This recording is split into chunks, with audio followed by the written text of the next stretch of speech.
ملګرو مونږ پرون خپلو مشرانو مجبوره کړو او مونږ یو قدم شاته شو، نو د هغې سره د دغې السلام علیکم ګرانې مینوالو، زه فیضان ګلستاني یو ځل بیا حاضرم. دوستانو زما چې کوم نننی هغه ټاپک دی هغه د شیخ په باره کې دی. تاسو دا ورکوټې شانتې کلپ هم په سکرین باندې کتلي وي د شیخ هغه.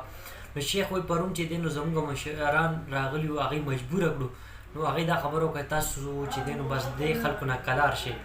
نو شیخ خبره داسې ده مشران راغلي بالکل چې دی نو ستا خبره صحیح ده. مشران چې څه ټایم راشي نو د هغې خبره منل پکار وي، ولې چې زموږ کلچر، زموږ ثقافت، زموږ دین اسلام مونږ ته د دې چیز اجازت راکوي چې څه ټایم مشر څه خبره وکړي نو تاسو د هغې هغه خبره ومنئ. هغه ستاسو په حق کې ده او که ستاسو خلاف ده نو تاسو به هغه خبره به د مشر هغه منئ، ولې چې د مشر فیصله او د مشر چې کوم خبره هغه چې دی نو منل پکار وي. نو اوس خبره داسې ده دوستانو، دا چې دی نو شیخ دا خبره وکړه، نو شیخ دا کار دی ولې کولو چې مشران پکې رالل او بیا بې عزته شوې.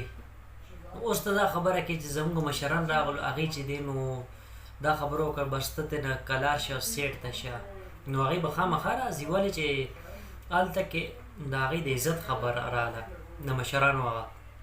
نو چې کوم کار دا کړی و نو سراسر چې دی نو تا سره چې دی نو ستا چې کوم سزا و نو جیل ته به تلې، ولې چې تا چې دی نو په کوم الزام دی په هغې باندې لګولي وو. هغې کومه ښځې دي سندر خټک هر یو ښه پېژني، هغه کومه ښه ښځه ده نو اول به دې په هغې باندې به دا خبره دې نه کوله چې خبره دې وکړه نو بیا به دې سر ته رسېدلې وي توړه پورې به چې دی نو سندل خټک به تا نه معافي غوښتې وه، نو دا خبره به درله ډېره ښه وه.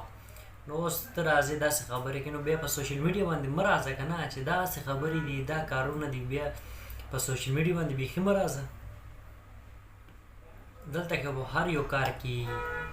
نو دوستانو تاسو څه ویل غواړئ د شیخ په باره کې؟ شیخ آیا چې دی نو اوس داسې خبرې کوي، ستاسو څه خیال دی د شیخ په باره کې؟ لازمي کمنټ سیکشن کې خپل جواب را سره شیر کړئ.